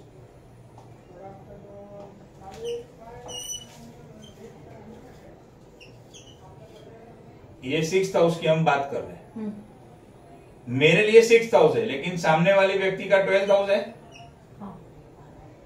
बराबर है। तो सामने वाले व्यक्ति का व्यय है, लॉस है, खर्चा है, और मेरे लिए क्या है, जीत है, विक्टरी है। तो 6th हाउस यहाँ पर दोनों रोल प्ले करता है, मेरे लिए जीत और सामने वाले व्यक्ति का 12th हाउस, उसका खर्चा, उसका लॉस। 12th हाउस व्यय का है तो उसका लॉस। 10th हाउस है तो मैंने बताया जैसे कोई भी कोर्ट केस जीतता है तो उसका स्टेटस बढ़ता है, और 11th हाउस विश फुलफिलमेंट का है। तो इस तरीके से अगर 6 कस्पल सबलॉर्ड की स्क्रिप्ट में अगर 6, 10 या 11 आता है तो वो व्यक्ति कोर्ट केस जीत सकता है। अगर वहीं पर 4, 5 और 12 आ गया तो क्या होगा, वो कोर्ट केस हार जाएगा। 4th हाउस क्यों हो जाएगा, 4th हाउस आने से क्या होगा, स्टेटस ऑफ ऑपोजिट पर्सन। मेरा स्टेटस मैं 10th हाउस से देखता हूं, अगर मैं जीतता हूं तो मेरा स्टेटस बढ़ेगा, लेकिन अगर 4th हाउस है तो वो सामने वाले व्यक्ति का 10th हाउस है। यहां से काउंट करोगे तो सामने वाले व्यक्ति का 10th हाउस। तो जैसे मुझे जीतने के लिए मेरा 10th हाउस आना चाहिए, अगर मुझे हारना है तो सामने वाले का 10th हाउस आएगा, यानी कि मेरा 4th हाउस आएगा। अब मेरा 5th हाउस है लेकिन सामने वाले व्यक्ति का तो 11th हाउस है, बराबर है। और दूसरे एंगल से देखो तो 6th हाउस विक्टरी दिखाता है, उसको नेगेट करता है 5th हाउस। और ये एंगल से देखो तो 11th हाउस मतलब सामने वाले का 11th हाउस और मेरा 5th हाउस, तो 4, 5 और ये तो 12th हाउस, यानी कि जैसे 6th हाउस से मेरी विक्टरी तो सामने वाले के मेरा 12th हाउस, यानी कि सामने वाले का 6th हाउस। तो मेरा व्यय और उसकी जीत, यहां पर क्या था, मेरी जीत और उसका व्यय, तो 4, 5 और 12 ये कॉम्बिनेशन आया तो हारने के योग बन जाते हैं, कोर्ट केस में हार जाएगा। उसी तरीके से which team will win the match, कौन सी टीम मैच जीतेगी, वो काफी सारे मैं प्रेडिक्शन करता हूं आईपीएल की मैच के ऊपर, तो ये इसी तरीके से होता है। ये 6 कस्पल सबलॉर्ड को ही सबसे पहला इंपॉर्टेंट दिया जाता है, और 6 कस्पल सबलॉर्ड की स्क्रिप्ट को देख के फिर उसके अंदर हम क्या करते हैं, 1, 6 और 11, क्योंकि वो प्रश्न कुंडली है उसके थोड़े रूल अलग है, वो जब आएगा तब मैं बताऊंगा। तो हम 1 फर्स्ट कस्पल सबलॉर्ड, 6 कस्पल सबलॉर्ड और 11 कस्पल सबलॉर्ड को स्टडी करके कौन सी दशा, कौन सा टाइम, बहुत कुछ डिटेल में देखना होता है। एक कुंडली देखने के लिए 2-2.5 घंटा लगता है एक मैच का प्रेडिक्शन करने के लिए। उतना डिटेल में देखने के बाद फिर हम ये जजमेंट लगा सकते हैं कि आज की मैच कौन जीतेगा। लेकिन प्रोसेस क्या है, यही है, जीतने के नंबर 6, 10, 11, हारने के नंबर 4, 5, 12। अच्छा, ये खाली मैच के लिए नहीं है, अगर आपको देखना है कि आने वाले समय में इलेक्शन के अंदर कौन जीतेगा, बीजेपी या कांग्रेस, अगर ऐसा कुछ देखना है आपको तो भी 6 कस्पल सबलॉर्ड को ही देखना पड़ेगा। जहां पर भी कंपटीशन की बात आती है, कौन जीतेगा कौन हारेगा, 2 पार्टियां है, तो क्या करना पड़ेगा, 6 कस्पल सबलॉर्ड से ही उसका आंसर मिलेगा। प्रश्न कुंडली में थोड़े रूल अलग हो जाते हैं, तो वो जब हम आएंगे तब करेंगे, बट मेजोरिटी कौन सा है, 6th हाउस। 6 कस्पल सबलॉर्ड 2, 6, 10, 11 दिखाएगा तो टीम मेरी जीतेगी, और अगर 6 कस्पल सबलॉर्ड 4, 5, 8, 12 दिखाएगा तो ऑपोजिट टीम जीतेगी। वही आ गया 4, 5, 12, और अभी इधर एक 8 नंबर ऐड हो गया, तो 8 नंबर हर्डल ऑब्स्टेकल का है, और यहाँ पर सेकंड नंबर आ गया। क्यों सेकंड नंबर आया, मेरा सेकंड हाउस लेकिन सामने वाले का 8 हाउस, तो सामने वाले का प्रॉब्लम हर्डल ऑब्स्टेकल, और यहाँ पर मेरा हर्डल प्रॉब्लम ऑब्स्टेकल, तो 4, 5, 8, 12 और 2, 6, 10, 11। अब है आउट ऑफ कोर्ट सेटलमेंट, जो मैंने आपको कहा, उसके लिए भी प्रश्न कुंडली यूज करनी है। अगर सैटर्न बनता है, प्रश्न कुंडली करी और उसके अंदर सैटर्न 6 कस्पल सबलॉर्ड आया, तो क्या होगा, court case will run for longer period of time. वो चलता है ना 15 साल, 20 साल, 25 साल, ऐसे भी इंडिया में कोर्ट केस तो लंबे चलते हैं, और ऊपर से प्रश्न कुंडली में भी सैटर्न आ गया तो फिर बैठो आराम से, फुर्सत में होगा काम। अगर 6 कस्पल सबलॉर्ड प्रश्न कुंडली के अंदर 5 या 9 को दिखाता है तो क्या होगा, there will be an out of court settlement हो जाएगा, क्योंकि 9 नंबर भाग्य का है, आपका लक आपकी फेवर करेगा, और 5 number 6th house court case का है, 6th हाउस को खत्म करता है 5th हाउस, तो ये दिखाता है कि हाँ कोर्ट केस खत्म हो सकता है। अगर वहीं पर 5 और 9 है और 2, 6 एंड 11 है तो क्या होगा, 5 और 9 है तो सेटलमेंट तो होगा, लेकिन 2, 6, 11 है तो मेरी फेवर में सेटलमेंट होगा। 5 और 9 है तो सेटलमेंट तो है, लेकिन 4, 5, 12 है तो ऑपोजिट पर्सन के फेवर में होगा, सेटलमेंट तो होगा लेकिन फेवर उसकी होगी। ये देखो यहाँ पे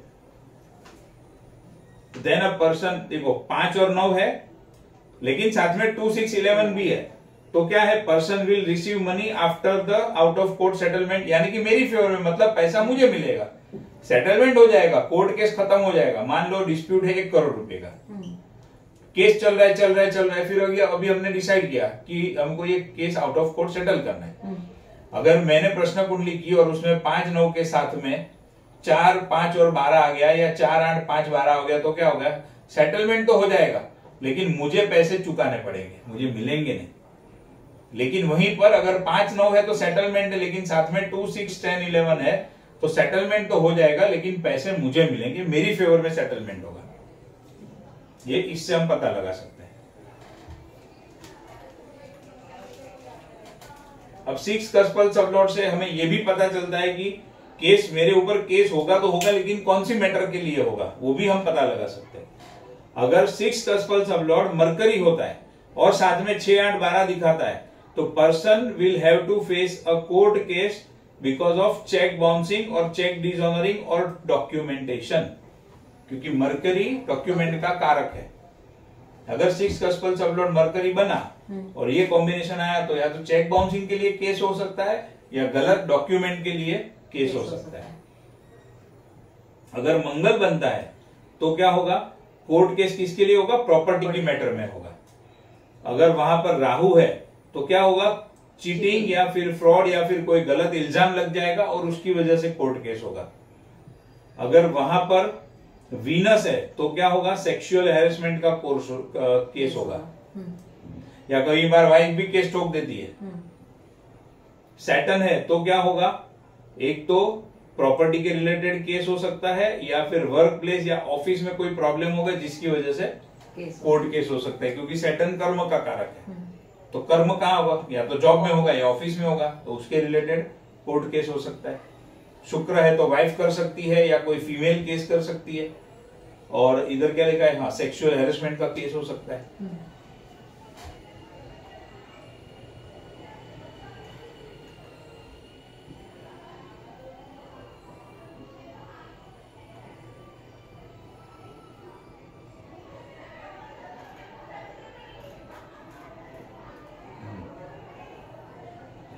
तो अभी तक हमने जो भी टॉपिक पढ़ा आज, उसका आपको कुछ क्वेश्चन है, कुछ क्वेरी है तो अभी पूछिए, नहीं तो हम फिर प्रैक्टिकल कुंडली के ऊपर जाते हैं। क्वेश्चन नहीं है, ठीक है, चलो हम कुंडली लेते हैं। चलिए, अब ये कुंडली है जिसमें ये व्यक्ति की कुंडली में फॉरेन जाने का योग है कि नहीं, वो हम देखते हैं। अब फॉरेन जाने के लिए योग देखना है तो कौन सा कस्पल सबलॉट उठाना पड़ेगा, 12th कस्पल सबलॉट।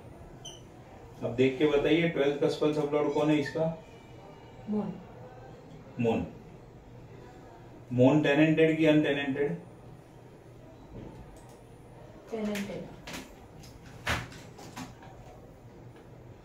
मून है टेनेंटेड, और मून के पास नंबर कौन से है, 3967। मून का नक्षत्र लॉर्ड कौन है, मर्क्यूरी। मर्क्यूरी के पास नंबर कौन से है, 3679। फिर मून का सब लॉर्ड भी मर्क्यूरी, और मर्क्यूरी का स्टार लॉर्ड भी मर्क्यूरी। आपको अभी तक मैंने जो कराया है वो सब लॉर्ड लेवल तक है, तो हम यहां तक देखेंगे।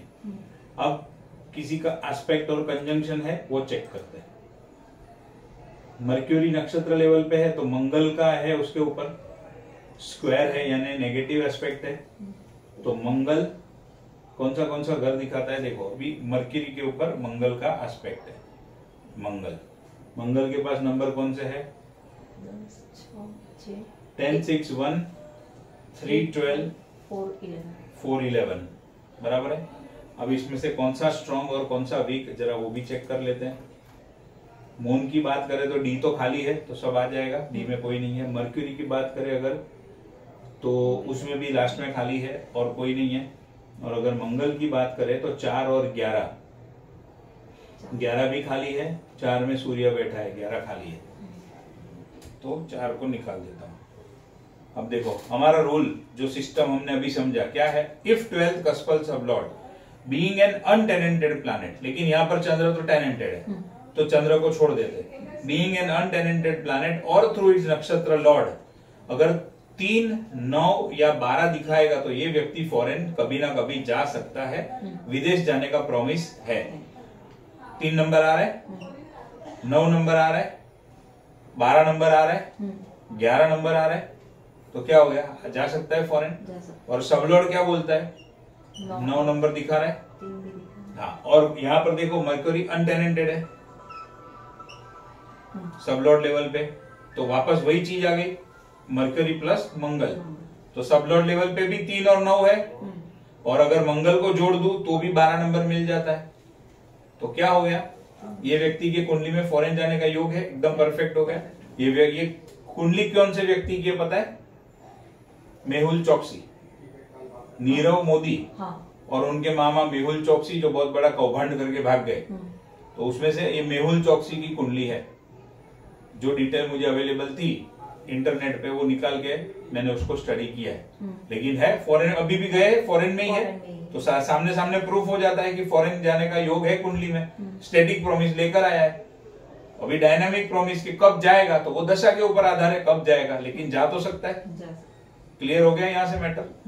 अब देखो यहाँ पर मंगल आया, यहाँ पर 6th हाउस आया, तो यहां से गया क्यों, क्योंकि उसके ऊपर लड़ाई झगड़ा कोर्ट केस हुआ है, 6th हाउस कोर्ट कचहरी का है, मंगल उसका कारक है, तो भाग गया, भागना पड़ा।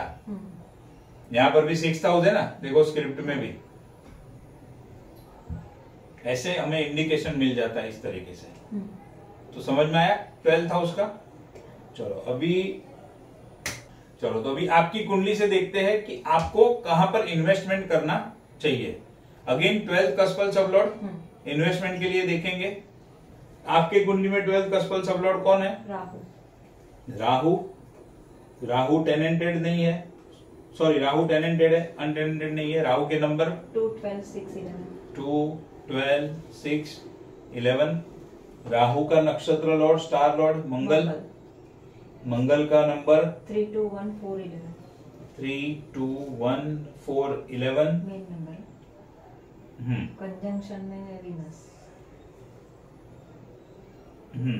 3, 2, 1, 4, 5, 12। 3, 2, 1, 4, 5, 12। सबलॉर्ड है जुपिटर, सबलॉर्ड उसका जुपिटर 4, 5, 8 4, 5, 8 9, 10, 7, 6 9, 10, 7, 6। ठीक है, ये हो गई कंप्लीट स्क्रिप्ट। तो अभी 12th कस्पल सबलॉर्ड अगर 4th हाउस दिखाता है तो कहां पर करना चाहिए, प्रॉपर्टी में। हाँ, 4th house property. 12th house खुद ही 12th हाउस को दिखा रहा है, तो क्या कहां पर वो प्रॉपर्टी या जो कोई भी इन्वेस्टमेंट करना है कहां करना होगा, घर से दूर करना होगा। आपका जन्मस्थल जो भी है उससे कहीं दूर जाके आपको इन्वेस्टमेंट करना होगा। ये सबसे पहला 12th कस्पल सबलॉर्ड ने 12th को दिखाकर कंफर्म कर दिया। घर से दूर करो या फॉरेन कंट्री में फॉरेन कंपनी में करो वो अलग बात है, लेकिन घर से दूर होना चाहिए। अब घर से फिर सवाल ये आएगा, घर से दूर लेकिन कहां पर करूं, कैसे करूं। तो एक क्या है 4 नंबर यानी कि प्रॉपर्टी, 2 नंबर मतलब bank FD, gold 3 number, 1 number और 5 नंबर। 5 number share market.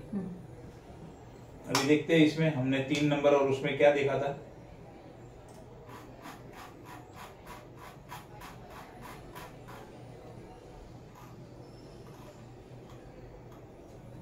देखो सेकेंड हाउस है तो FD करो, गोल्ड में रखो। 3rd हाउस है तो बॉन्ड का है। 1st हाउस है तो खुद को ही इन्वेस्टमेंट करना पड़ेगा और आपके खुद के नाम पे आप इन्वेस्टमेंट कर सकते हो। 5th हाउस है तो शेयर मार्केट में आप इन्वेस्टमेंट कर सकते हो, फिल्म इंडस्ट्री में इन्वेस्टमेंट कर सकते हो। 5th हाउस जो चीजों का है, छोटे बच्चे से जुड़ी हुई कोई चीज है तो उसमें इन्वेस्टमेंट कर सकते हो। 11th हाउस है तो कोई भी टाइप का इन्वेस्टमेंट आप कर सकते हो। अब ये इन्वेस्टमेंट से बेनिफिट होगा कि नहीं होगा, फायदा होगा कि नहीं होगा, वो कौन बताएगा, सबलॉर्ड बताएगा। क्या करना कहाँ करना उसकी तो हमें यहाँ से पता चल गई, लेकिन अब फायदा होगा कि नुकसान होगा वो कौन बताएगा, उसका सबलॉर्ड बताएगा कि इसका फ्रूट कैसा रहेगा। तो 4 नंबर तो अच्छा है, फाइनेंस के लिए प्रॉब्लम, इन्वेस्टमेंट में प्रॉब्लम वाले अच्छे नंबर कौन से? 2, 6, 11। खराब नंबर कौन से? 5, 8 और 12। तो 5, 8। लेकिन अच्छा नंबर 6, अच्छा नंबर 10, अच्छा नंबर 7, अच्छा नंबर 9। तो 2 खराब, बाकी के अच्छे, यानी मिक्स रिजल्ट है। एकदम अच्छा भी नहीं, एकदम बुरा भी नहीं, मिक्स रिजल्ट है। तो मोटा मोटी अगर मैं इसको फिर इसकी लैंग्वेज में बात करूं कि अभी ऐसा है तो क्या कर सकते हैं, तो आप क्या कर सकते हो? एक तो सबलॉट ने फाइनल 4 नंबर दिखाया, तो प्रॉपर्टी में तो कर सकते हो। 8 नंबर है तो क्या करना है? ऐसी प्रॉपर्टी में करना है जो प्रॉपर्टी कहीं पर किसी का रुका हुआ है, किसी का फंसा हुआ है, वो प्रॉपर्टी आप ले लोगे तो उसमें आपको ज्यादा बेनिफिट होगा। क्योंकि 6 नंबर है साथ में, पूरा गया नहीं है। 2, 6, 11 में से 6 नंबर है आपके पास। 7 है तो हस्बैंड को साथ में रखो इन्वेस्टमेंट के टाइम पे, और उनके नाम पे भी इन्वेस्टमेंट करो। आपका नाम तो रहेगा साथ में, हस्बैंड का भी रहेगा सेकंड नेम। खाली अकेले मत करो सिंगल नेम पे, हस्बैंड के नाम के साथ में करो। 9 नंबर है, 10 नंबर है। अभी 9 नंबर तो फादर का है, तो घर से दूर, पहला तो घर से दूर तो करना ही करना है। 9 नंबर फादर का है। 10th हाउस है, अच्छा नंबर है, कोई दिक्कत नहीं है उसके अंदर। 10th हाउस आपके ऑफिस में आपके सीनियर को या ऑफिस में आपके बॉस को भी दिखाता है, 10th हाउस है। 5th हाउस है, डॉटर का है, डॉटर के नाम पे भी कर सकते हो। तो इस तरीके से हम इसमें से जजमेंट ले सकते हैं। अब इन्वेस्टमेंट करने से देखो, दोनों मिक्स नंबर है, 5 और 8 है, और इधर 6 और 10 है। फायदा कब होगा इन्वेस्टमेंट में? जब ऐसे प्लैनेट की दशा एक्टिव होगी जो 5 और 8 एक्टिव कर रहा है, तो नुकसान होगा। ऐसे प्लैनेट की दशा एक्टिव होगी जहां पर 2, 6 या 11 या 10 आ रहा है, तो वो टाइम पे इन्वेस्टमेंट में फायदा भी हो जाएगा, क्योंकि मिक्स रिजल्ट है। इसलिए हमको ये चीज देखनी पड़ेगी। अब एक और कुंडली में देखते हैं कि उनको इन्वेस्टमेंट कहां पर करना चाहिए।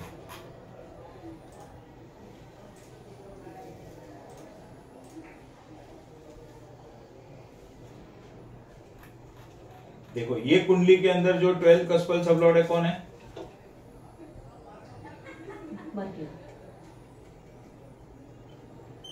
12th cuspal sublord mercury. उसके पास नंबर है 9, 3, 1, 4, 7, 10। मर्क्यूरी का नक्षत्र लॉर्ड वीनस। मर्क्यूरी का नक्षत्र लॉर्ड जुपिटर है। जुपिटर का नंबर है 1, 4, 9, 8 एंड 3। जुपिटर का ये जुपिटर के नंबर है। 8, 1, 4। हाँ, वही हो गया ना, 3, 9, 1, 8, 4। फिर मर्क्यूरी का सबलॉर्ड है वीनस। वीनस के नंबर है 3, 10, 7, 6, 11। और वीनस का नक्षत्र लॉर्ड वापस मर्क्यूरी है, जो है 9, 3, 1, 4, 7, 10। अभी हम सबलॉर्ड लेवल तक देखते हैं, और इसमें से वीनस अनटेनेंटेड है, तो वीनस के ऊपर किसकी दृष्टि कंजंक्शन है वो भी देखना पड़ेगा। वीनस के ऊपर है सूर्य और मंगल, सूर्य, मंगल, गुरु एंड शनि। सूर्य, मंगल, गुरु, शनि। तो सूर्य, अभी मेन हाउस ही पकड़ता हूं, 3, 10 और 7। 9 नंबर में कोई बैठा है, तो ये 3,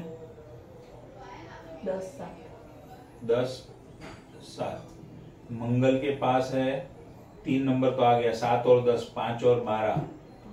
7 में तो राहु बैठा है, 10 में कोई नहीं है, तो 5, 10, 12। जुपिटर के केस में 1 और 4 खाली है, 1 में केतु बैठा है, तो 9, 8, 4। 8 में तो वैसे राहु भी दोनों जगह पे बैठा है, ठीक है। और सैटर्न के पास जो है उसमें 2 नंबर खाली है, तो 2 नंबर, बाकी 9, 8 तो आ रहा है, तो 9, 8 और 2। तो ये सब का मैं मिला जुला के करूं तो क्या आ गया? 3 नंबर आ गया, 10 नंबर आ गया, 7 नंबर आ गया, एक 12 ऐड करना पड़ेगा, 4 ऐड करना पड़ेगा, 8 ऐड करना पड़ेगा, बराबर। 4, 8, 12, 7 आ गया है, 10 आ गया है, 3 आ गया है, 5 नहीं आया। तो ये इतने नंबर्स आ रहे हैं, ये सारे नंबर वीनस सबलॉर्ड के हिसाब से और एस्पेक्ट कंजंक्शन में आ रहे हैं। अब ये व्यक्ति को कहां पर इन्वेस्ट करना चाहिए? मर्क्यूरी तो टेनेंटेड है, तो 9, 3, 1, 4, 7, 10 को अभी छोड़ देते हैं। जुपिटर है, एक तो खुद अपने हिसाब से इन्वेस्टमेंट करेगा, प्रॉपर्टी में कर सकता है, फादर के नाम पे या फादर के साथ में कर सकता है। 8 हाउस है और 3rd हाउस है। 8 हाउस मतलब इन लॉस या फिर वाइफ के नाम पे कर सकता है, तो वाइफ का धन स्थान हो गया। और 3rd हाउस है तो वही जो आपको मैंने अभी इधर बताया था, आपके कुंडली के अंदर बॉन्ड या फिर गवर्नमेंट जो था वो समझो। अब ये सारी चीजों को करने से, अब देखो इसके अंदर कहां पर भी 5 नंबर है नहीं। तो शेयर मार्केट से दूर रहना चाहिए, शेयर मार्केट में करना नहीं चाहिए। अब सबलॉर्ड क्या बताता है? 3, 10, 7, 6, 11, 12, 4, 8। तो अभी ये सारी ऊपर की स्टोरी करने के बाद इसको फ्रूट कैसा मिलेगा? ये व्यक्ति को फ्रूट अच्छा चाहिए तो कौन से नंबर है? 2, 6, 10, 11। 10 तो नहीं, लेकिन 2, 6, 11। और नेगेटिव रिजल्ट कब आएगा? 5, 8 और 12। अभी भाग्य का नंबर 9 नंबर है, तो उसको मैं यहां पर ले लेता हूं। ठीक है, 10 नंबर भी वैसे अच्छा है। चलो, तो 8 नंबर है, 5 नंबर है, 12 नंबर है, तो ये नेगेटिव कॉम्बिनेशन भी है। 6 है, 11 है, 9 नंबर है भाग्य का, तो 6, 9, 11 नेगेटिव कॉम्बिनेशन भी है, पॉजिटिव कॉम्बिनेशन भी है, दोनों कॉम्बिनेशन है।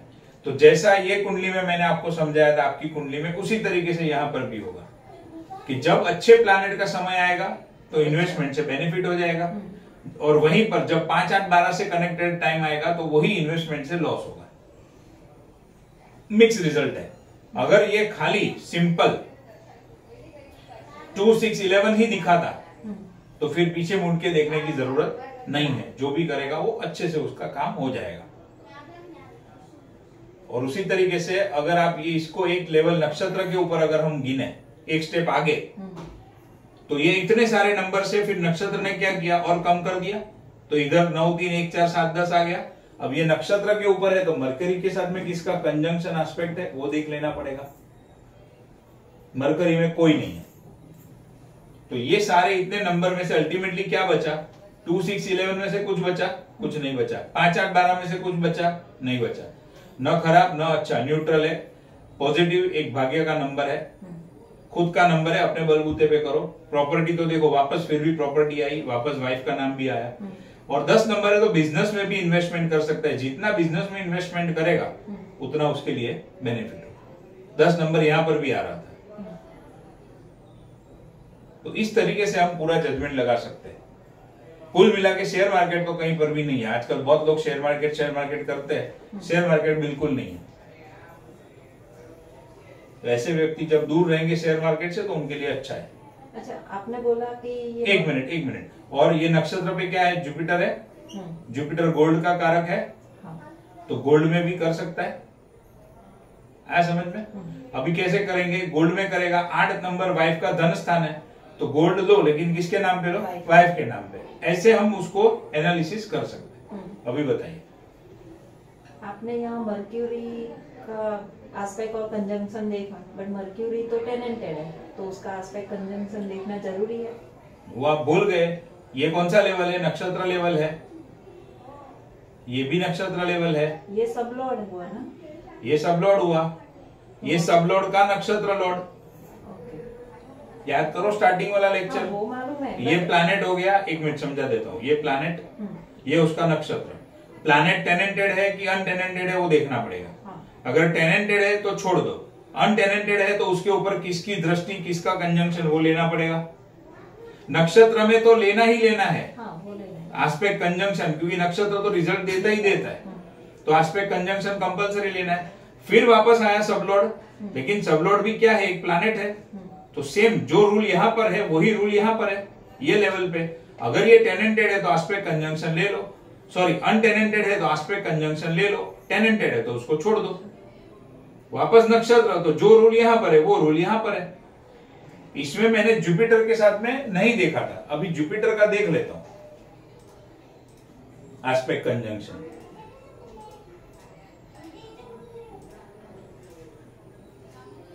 जुपिटर के साथ में वीनस है एंड सैटर्न है। तो वीनस का तो हमने देखा 2 नंबर आ रहा है, सॉरी वीनस, हाँ सैटर्न का 2 नंबर आ रहा है। तो 2 नंबर मतलब गोल्ड हो गया, बैंक एफडी हो गई, देखो बैठ गया बराबर से। जुपिटर गोल्ड का कारक है, 2 नंबर सेकंड हाउस गोल्ड का है, 8 हाउस वाइफ का धन स्थान है। तो अगर ये व्यक्ति गोल्ड के अंदर इन्वेस्ट करे वाइफ के नाम से तो उसके लिए बेनिफिशियल है।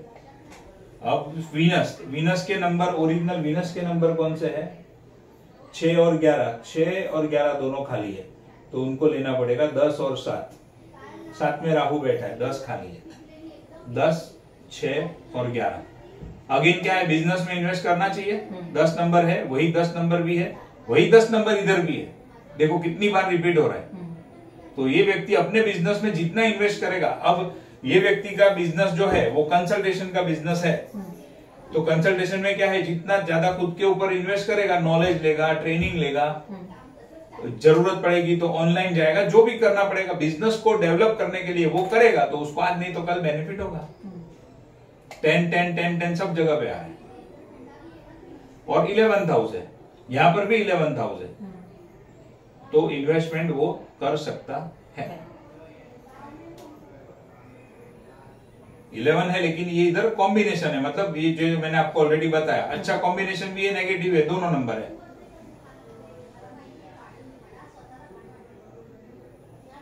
बोलो, क्लियर हो गया डाउट कि कुछ है? वो हो गया, अभी दूसरा है। 5 नंबर से हम लोग से हम शेयर मार्केट देखते हैं, तो यहाँ पर 5 नंबर नहीं है बट यहाँ है, तो हम लोग शेयर मार्केट काउंट कर सकते हैं या यहाँ होना चाहिए? नहीं, ये तो उसका क्वालिटी, उसका रिजल्ट दिखाएगा। यहाँ पर शेयर मार्केट होगा तो हम उसको पहले काउंट करेंगे और फिर वो शेयर मार्केट से बेनिफिट होगा कि नहीं वो यहाँ पर देखेंगे। तो ये जो है ये हमें बताता है कि मुझे क्या क्या क्या कैसे कैसे कहाँ कहाँ करना चाहिए। और ये सबलॉर्ड है, वो क्या बताता है, उसकी क्वालिटी, उसका रिजल्ट, कि ये सब करने के बाद में अल्टीमेटली मिलेगा क्या भाई, तुझे फायदा होगा कि नुकसान होगा, तो वो यहां से पता चलेगा। अभी नुकसानी के टाइम पे नंबर कौन से, 5 8 12 नुकसानी के नंबर, 2 6 11 बेनिफिट के नंबर।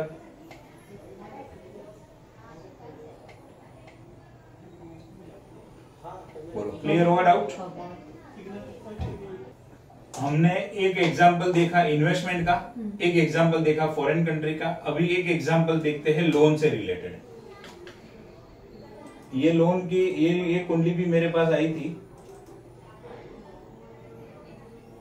ऊपर से नीचे क्लाइंट कर्जे में डूबा हुआ है, तो पहला तो उसको कर्जा मिलेगा कि नहीं मिलेगा, डूबने की बात तो बाद में है, लेकिन कर्जा मिलेगा कि नहीं, तो वो हम कहां से देख सकते हैं? 6 कस्पल सबलॉर्ड से। 6th कस्पल सबलॉर्ड शनि रखेલું છે, આમાં કેમ બુધ આવે છે?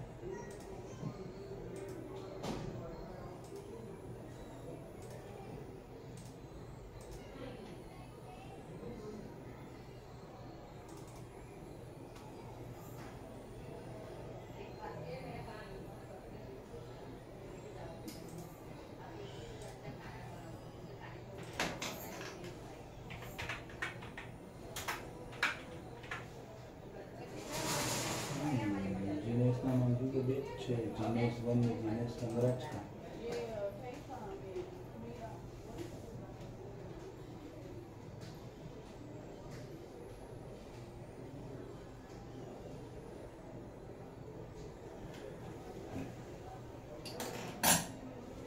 तो अभी तक हमने देखा इन्वेस्टमेंट का एक एग्जांपल देखा, फॉरेन कंट्री का एक एग्जांपल देखा। अब हम देखते हैं लोन की, मतलब लोन मिलेगा नहीं मिलेगा, लोन रीपे कर पाएगा नहीं कर पाएगा। ये कुंडली भी मेरे क्लाइंट की है जो मेरे पास आई थी। तो लोन के लिए पहले तो क्या देखेंगे, 6 कस्पल सबलॉर्ड। क्या ये व्यक्ति को कोई भी काम के लिए लोन चाहिए तो लोन मिल सकता है कि नहीं मिल सकता है? तो पहला हम लेंगे 6 कस्पल सबलॉर्ड को। 6 कस्पल सबलॉर्ड कौन है? मार्स। 6 कस्पल सबलॉर्ड है मर्क्यूरी, और मर्क्यूरी के नंबर है 11 12 3 10 2। देख लो बराबर,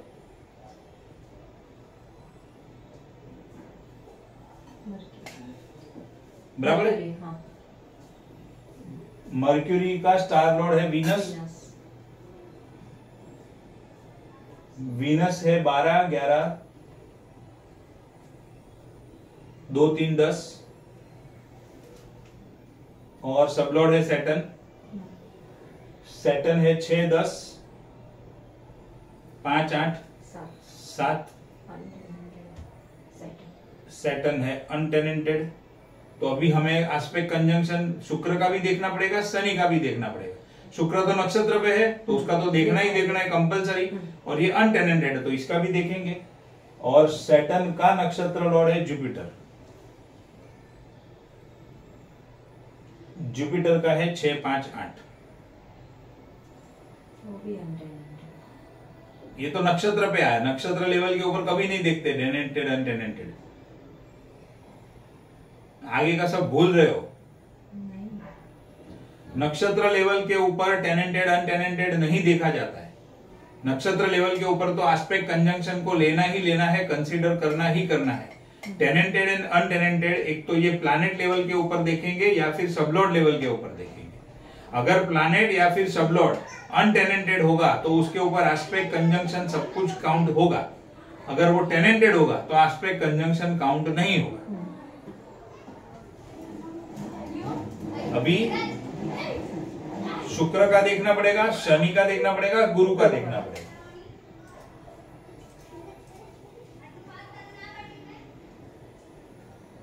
शुक्र में तो कोई नहीं है, सेमी सेक्सटाइल है सैटर्न का, अच्छा एस्पेक्ट है, चलो छोड़ो उसको। शनि, शनि के अंदर ट्राइन है जुपिटर का, अच्छा है तो कोई दिक्कत नहीं है। और जुपिटर के ऊपर, जुपिटर में देखो नेगेटिव है, opposition Mars and mercury, Mars and mercury, Saturn का ट्राइन है, ठीक है। मार्स में 12, 1, 4, 9, मरकरी में 11, 12, 3, 10, 2, 11, 12, 3, 10, 2। अभी तक मैंने आपको खाली सैटर्न तक ही समझाया है, ये 3। तो हम अभी पहले इसकी बात करेंगे क्योंकि आप इसमें कंफ्यूज हो जाओगे।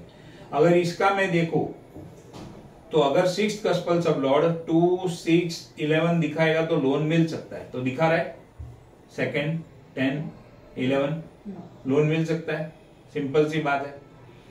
अगर 5, 8 या 12 दिखाएगा तो लोन नहीं मिलेगा, तो 12 दिखाता है, 12 दिखा रहा है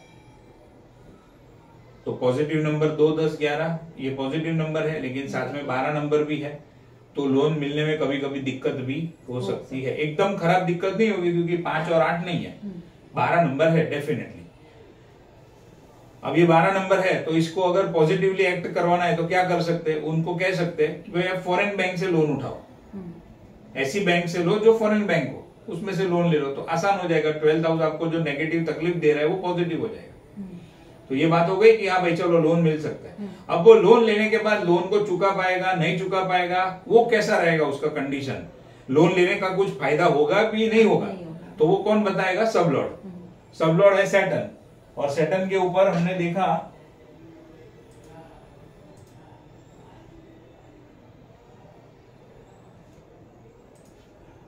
एस्पेक्ट कंजंक्शन